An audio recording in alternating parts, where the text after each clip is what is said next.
Hai semuanya, sebelum kita mulai belajar tentang materi kami, kenalan dulu yuk sama kami. Kami adalah kelompok 1 dari N2A dengan anggota Christina Manik, Akila Revanza, Elovani Sitepu, Harlen Situmorang, Mutia Said, dan Andre Ahmad Sangsaka. Kami sudah menyiapkan video ini khusus untuk membantu kita semua memahami tentang materi. Kami dengan cara yang seru dan mudah dimengerti. Yuk, kita mulai pembelajarannya. Oke, judul besar materi kami mengenai dinamika historis konstitusional, sosial politik, kultural, serta konteks kontemporer penegakan hukum yang berkeadilan. Materi pertama yang dibahas adalah menggali sumber historis, sosiologis, politis tentang penegakan hukum yang berkeadilan di Indonesia. Ada 3 kategori. Yang pertama, hukum agama di Indonesia. Hukum Islam memiliki pengaruh besar.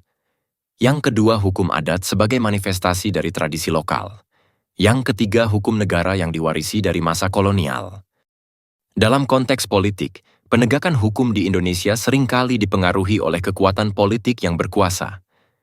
Politisasi hukum menjadi salah satu masalah utama, di mana proses hukum seringkali digunakan sebagai alat untuk mencapai tujuan politik tertentu. Hal ini yang menimbulkan ketidakpercayaan masyarakat terhadap independensi lembaga penegak hukum. Materi selanjutnya adalah mengenai dinamika dan tantangan penegakan hukum yang berkeadilan di Indonesia. Penegakan hukum yang berkeadilan di Indonesia masih menghadapi berbagai tantangan dan dinamika yang kompleks. Antara lain, 1. Perilaku aparatur negara yang belum baik. Masih adanya praktik korupsi, kolusi, nepotisme, penyalahgunaan wewenang, dan perilaku tidak terpuji lainnya di kalangan aparat penegak hukum. 2. Potensi konflik dan kekerasan sosial. Masih maraknya isu SARA, tawuran, pelanggaran HAM, dan konflik sosial lainnya yang dapat menghambat penegakan hukum yang adil. 3.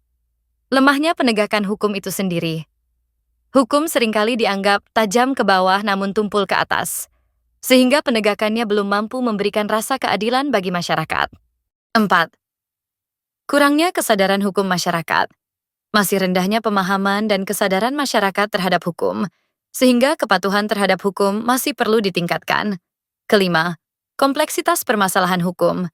Perkembangan zaman dan teknologi menciptakan permasalahan hukum yang semakin kompleks, sehingga membutuhkan penanganan yang komprehensi. Untuk mengatasi tantangan-tantangan, upaya-upaya yang dapat dilakukan antara lain.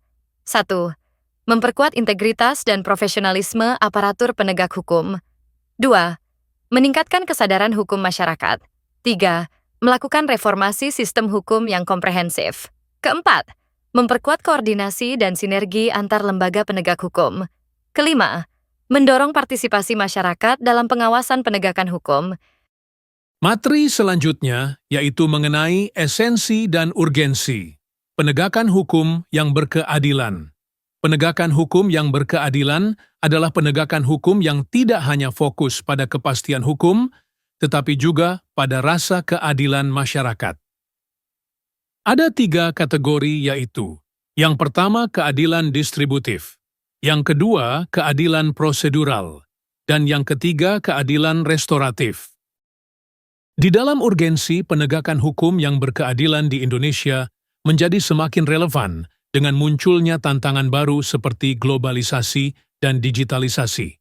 Solusi untuk memperkuat penegakan hukum untuk mengatasi tantangan yang dihadapi dalam penegakan hukum di Indonesia, beberapa langkah strategis dapat diambil.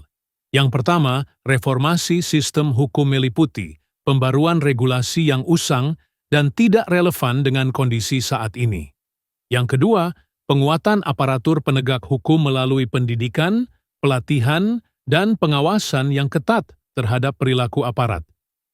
Yang ketiga, peningkatan akses terhadap keadilan, memberikan layanan hukum yang terjangkau dan inklusif bagi lapisan masyarakat. Dan yang keempat, penggunaan teknologi dalam penegakan hukum, memanfaatkan teknologi untuk meningkatkan transparansi, efisiensi, dan juga akurasi dalam proses hukum. Di dalam penegakan hukum yang berkeadilan tidak hanya menjadi tanggung jawab bagi pemerintah, tetapi juga memerlukan partisipasi aktif dari masyarakat. Kesimpulan dari video materi kami ini ialah, Penegakan hukum di Indonesia bertujuan untuk menciptakan masyarakat yang aman, tertib, adil, dan sejahtera. Namun, berbagai tantangan seperti praktik korupsi, ketidakadilan sosial, serta lemahnya dari kapasitas akan aparatur penegak hukum masih menghambat pencapaian tersebut.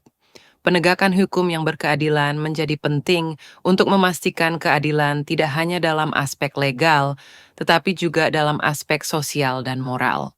Sejarah hukum Indonesia yang dipengaruhi agama, adat, dan negara, serta politisasi hukum, menambah kompleksitas dalam mewujudkan sistem hukum adil. Untuk mampu memperkuat penegakan hukum yang berkeadilan di Indonesia, perlu dilakukan reformasi sistem hukum dengan pembaruan regulasi yang relevan, penguatan kapasitas aparatur penegak hukum melalui pendidikan dan pelatihan.